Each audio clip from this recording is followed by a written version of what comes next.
Hey everyone, thanks for joining and checking out my video for a little bit more about Sifu, the art of dying well. I'm Bo the Potato or Bodacious_11, and again, I appreciate having you here. So we're going to start with what was my biggest takeaway from playing, and that was that this game is fun, but also this game is hard. It's like really hard, but it is also rewarding. Overall, I think the game is awesome. But really, the only thing that really matters is that I am having a blast. All right, so today we're going to look at one, games that are in the conversation with Sifu pretty commonly. Two, we're going to talk about some fun references, or what I think are references. Three, the play style and philosophy, kind of around Kung Fu. Four, my Lowlight Reel. Then after that, we're going to talk patch 1.07 notes and looking forward. And lastly, trying to die well. That's a little bit of a kind of a bonus or preview from my playing. And finally, I did want to share a couple of Kung Fu characters that were included in my animation software that I now have a use for. So enjoy. All right, let's dive right into it. So again, today we're looking at Sifu, and these are the images for talkie parts. So that first section that I really wanted to talk a little bit more about was other games that came up or were mentioned in the conversation around Sifu. The first of those that probably stood out to me was Sekiro. I think this was mostly because of the difficulty in learning to deal with each of the different bosses, the complex fighting style, and really it just being a overall engaging game. Sekiro is definitely one I'm interested in trying, and hopefully we'll get to dive into, assuming that at some point I master Sifu here. Next one that I want to bring up, or more accurately, like group of games, is the Dark Souls series. Another one I honestly have not played, but I've heard is really good. I think these games are much more open world, but certainly deserve to be at the top of the list of challenging games and ones that have really taken players to a new level and feeling like they had to master and get through. Another game that actually comes from the same studio as Sifu is Absolver. So this is made by Slow Clap as well. Absolver was really unique in its ability to let players choose their own fighting style, and not just by picking the style, but by having full ability to customize the move set and to be able to chain together different types of attacks. I think players kind of pick a primary focus, parries or speed attacks or something like that. But beyond that, they can really like build in their personality to the way they want to fight, if that makes any sense. So I did even pick this one up on Epic Games for just a couple of bucks. No, I'm sorry, not Epic Games, on Steam Games, and I'm really looking forward to diving in. I did that just to support Slow Clap because I enjoy Sifu so much. And then the last game that I wanted to mention here in the conversation as well, and it's an older one from like way back in 2012, but it seemed to be brought up a lot for the relative complexity that it had in like a kung fu fighting style within something like a Grand Theft Auto. It's an open world game where you're in Hong Kong playing a detective trying to work his way up the organized crime world, as far as I understand. Again, I only put about half an hour into this game, so super excited to play more. Story is incredible so far, anyway, but just haven't got to it. Very, very embarrassingly, given how much time I had before Sifu came out. I think that wraps it up for games. So now I'm going to move on to looking at the references. These are mostly movie references, Easter eggs, things like that that I thought were suggested or hinted to within Sifu. First one, and probably the most popular one, is going to be Old Boy. There's a fight scene that a lot of people have talked about in their online videos and shown clips of. That is a side scroller looking fight scene that does come from, I would say, a little bit more so from the older or original Old Boy. The one with Josh Brolin that came out a little bit later still isn't bad, but I am partial to the original, probably because I saw them like almost back to back, and so the original just hit a little differently for me. After that, there is the Raid 2, and The Night Comes for Us.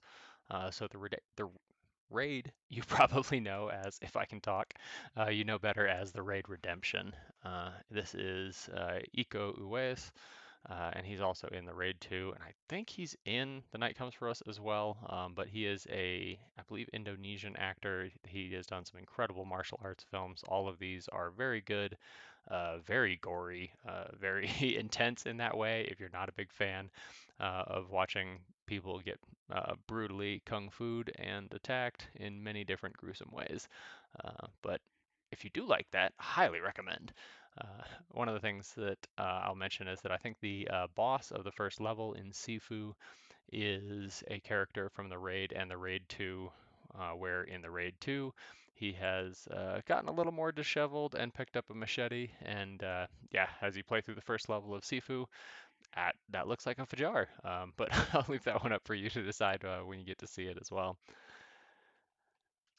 Next one I thought I had to put in here was Ip Man, the whole series of movies. I think there are 6 as it's showing here, and I think I've watched them all.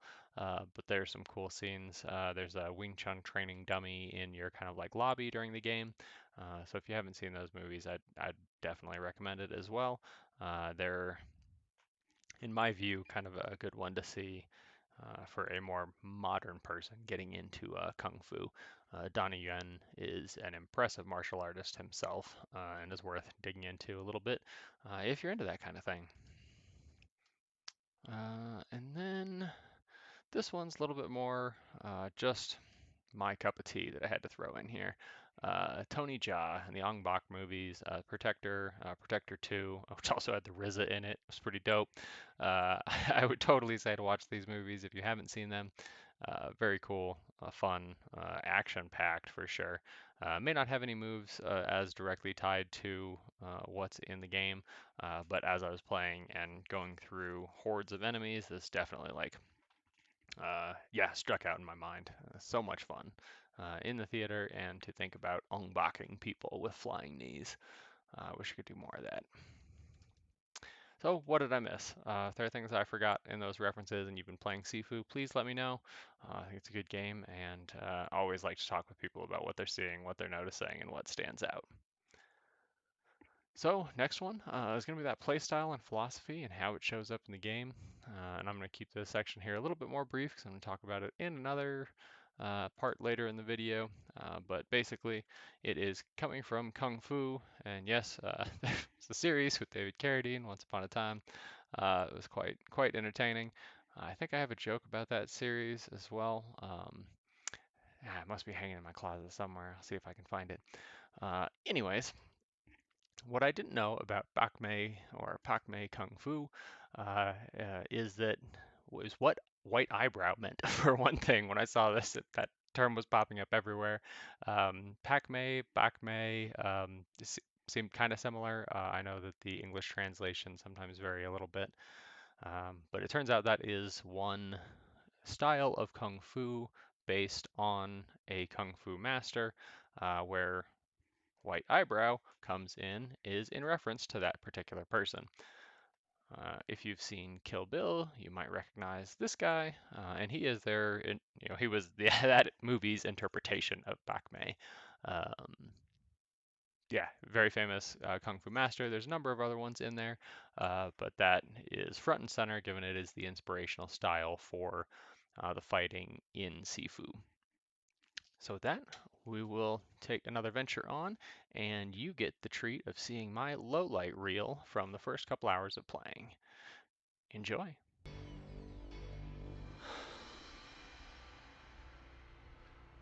I know Kung Fu. Show me. Oh no! Oh! He can't keep that! Oh no! Oh no! No! No! Oh! Whoa! Oh no! Oh no! Oh no! No! No! No! Oh! Oh no!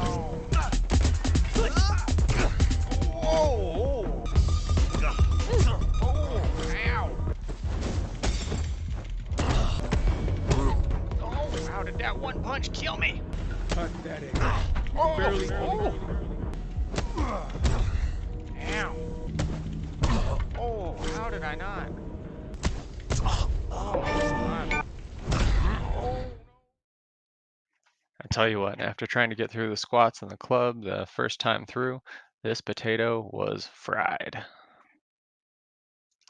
And with that, we'll dive into the next part of our video and take a look at the Sifu patch notes for the 1.07 update, which just came out recently. That was March 4th here for PC, or March 7th if you were on either the PlayStation or Xbox systems.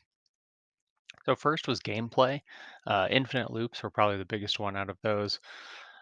Infinite loops, the biggest being the sweep loop, where you could continuously kick an enemy who was on the ground literally to death with them never being able to get up.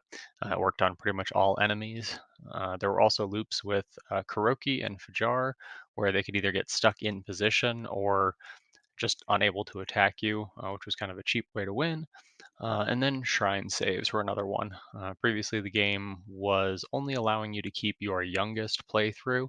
So if you beat a level at 20, you could not recast those shrine rewards without restarting the whole game and kind of doing it again.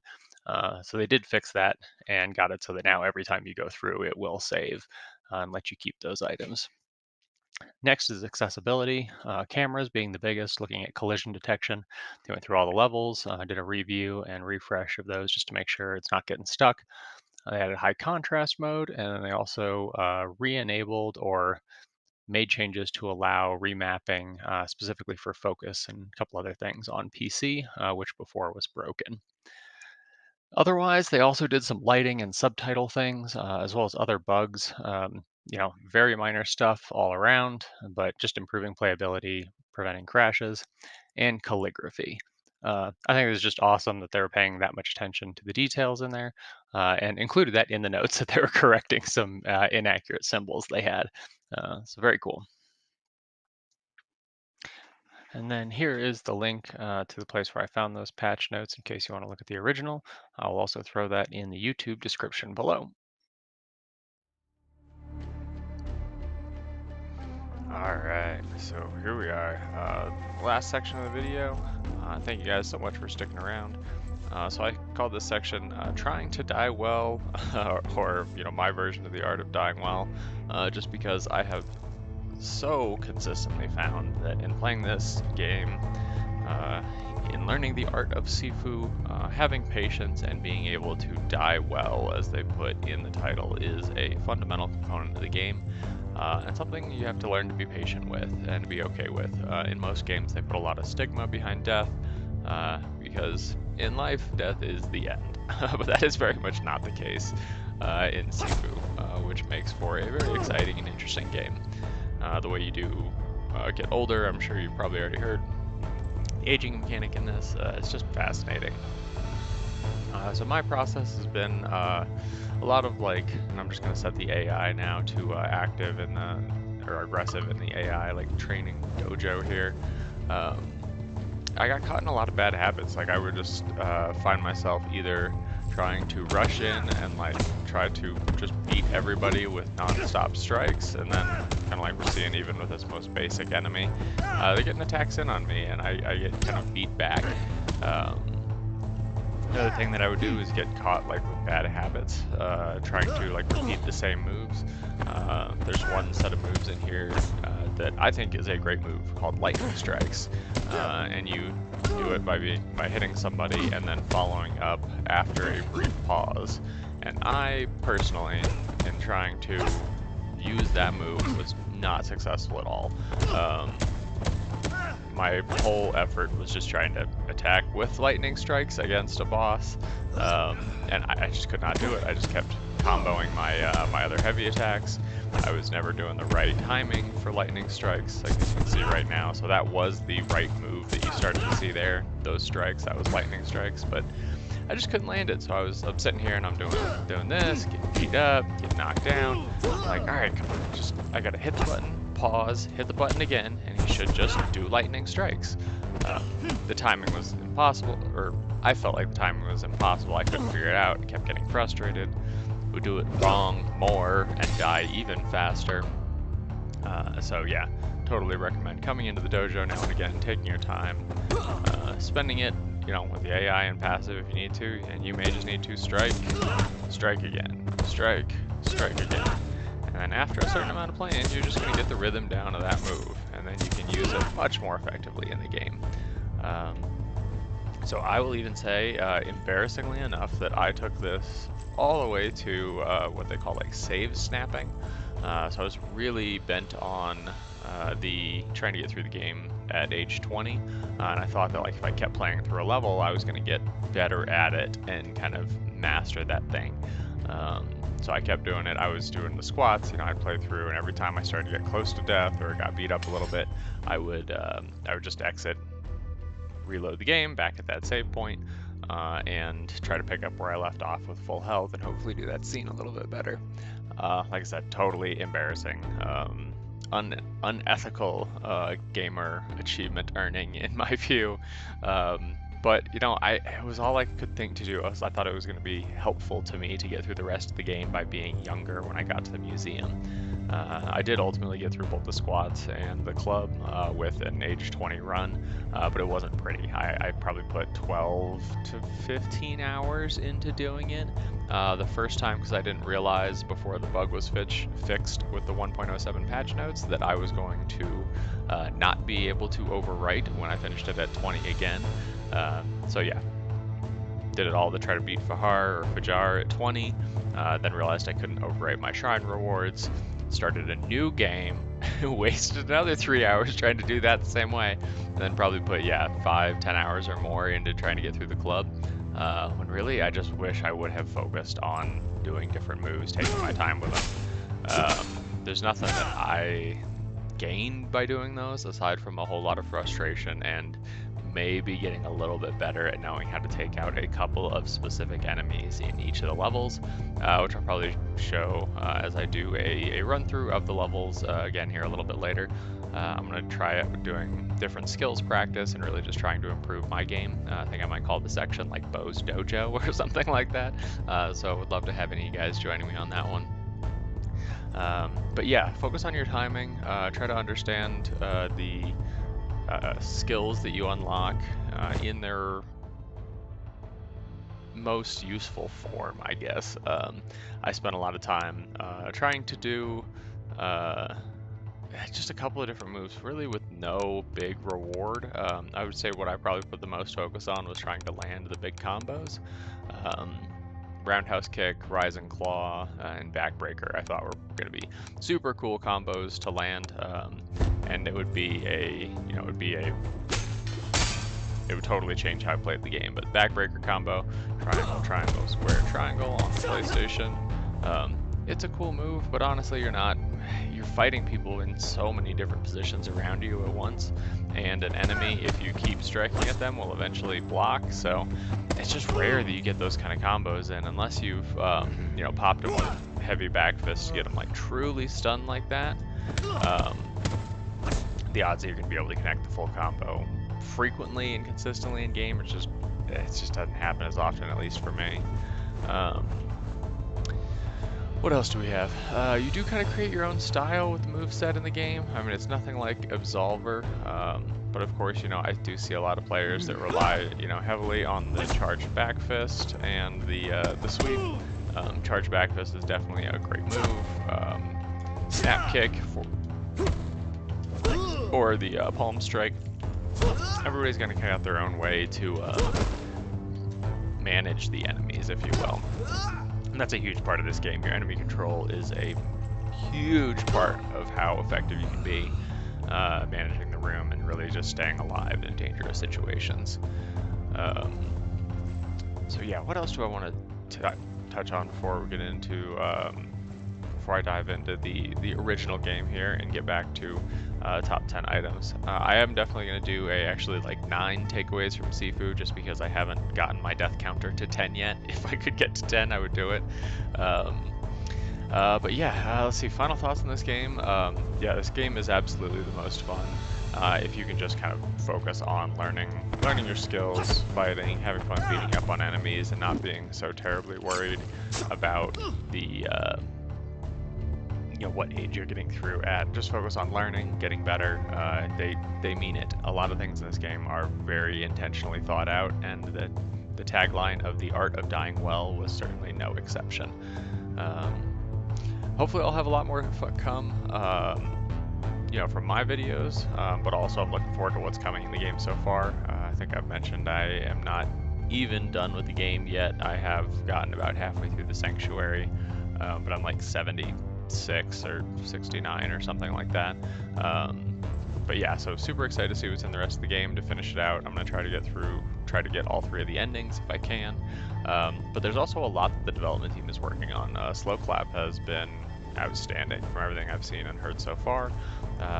We talked about in the patch notes, everything down to like making sure they've got the calligraphy right to be respectful of the appropriate, type of Chinese characters or kung fu study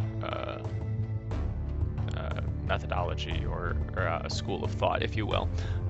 So yeah, just neat stuff. I think Slow Clap, some of the things that have been talked about or bounced around in the online communities include more levels, so a couple of other things maybe from other pop culture references or movies that we talked about earlier. There maybe even being a co-op mode so that you could sync up with somebody on your friends list and run through a level together. That I think would be amazingly cool. In the discussion, they've also talked about double takedowns, and double takedown could refer to either 2 players in co-op mode taking down 1 enemy, which I think they could do some really interesting stuff with, especially with the bigger enemies and bosses. Once you've got them into that final takedown state, you can just have some really cool things. Or dual takedowns on different enemies. So say you chuck a bottle at somebody's head and run up and bash somebody with a pipe right next to them. You should be able to theoretically take both down with 1 swing, or to do a super cool finishing move, an iframe that gets you double the health. So that would be really neat. And then what else do we have? Custom modes is another thing that I've heard people talking about. The biggest of these is probably a kind of like perpetual survival mode, sometimes in that side scroller like we see in the squats, or does pop up later in the game as well. Maybe it's more of a endless battle kind of thing where you're in a single room and the enemies just keep spawning. I have seen PC modders have started to mess with like adding, of course, changing the skin of the character, which is quite entertaining, but adding unlimited enemies to places like the museum or whatever, seeing how many they can throw off the fountain and whatnot. So pretty hilarious, very cool. I'm excited for this stuff. Sorry, as you guys are seeing, I am not great at like talking and fighting at the same time. That was one of the first things I realized as I was recording my first streams playing the game. It's hilarious because I just think I'm gonna drop in and be able to have a very intelligent and effective conversation with the camera while I am also thinking about what's going on. And the thing I realized is that I cannot think and play this game simultaneously and be reasonably effective. So you'll probably get a few of these moments where I'm just gonna like sit and hanging out in the dojo like this, or where I'm like really truly taking my time and trying to build up a mastery of it in the levels as we're playing through and I'm dying. But you won't see me at age 20 like this a lot because I have many, many more deaths to experience before I will be any sort of a master. So yeah, I think that covers my thoughts and quick summary on the art of dying well. The next video that I'm going to put together is going to be patience and punishment, because I think that those 2 words perfectly describe the fighting style and the best methodology for learning to be successful at this game. If you are able to be patient, you will have opportunities to punish, and that applies to all of your enemies and learning their styles and being thoughtful about the way you fight. Similarly, as you get impatient, if you do what I did, those save snaps, trying to kind of force your way through levels or force a certain level of achievement or a particular thing, like I would say you are just going to have a harder time. Save yourself the struggle, save yourself the frustration. Go through the game is all the times, because there's the way they have that detective board mechanic built in there so that you never really lose that is wonderful. And as I have just found, if you mess up a game save and you do have a better younger age at which you've kind of finished that shrine before now after this 1.07 update, you can just give up and it'll go back to your youngest age, which is really nice and helpful because at this point I do have a level 20 run starting at the museum, and I have screwed up both the squats and the club by trying to go back through those again and do them successfully. So with that, I am probably going to come into the museum with my 20-year-old self here. Squats, museum, sanctuary. I can't even see. I don't even know if I can get to the tower.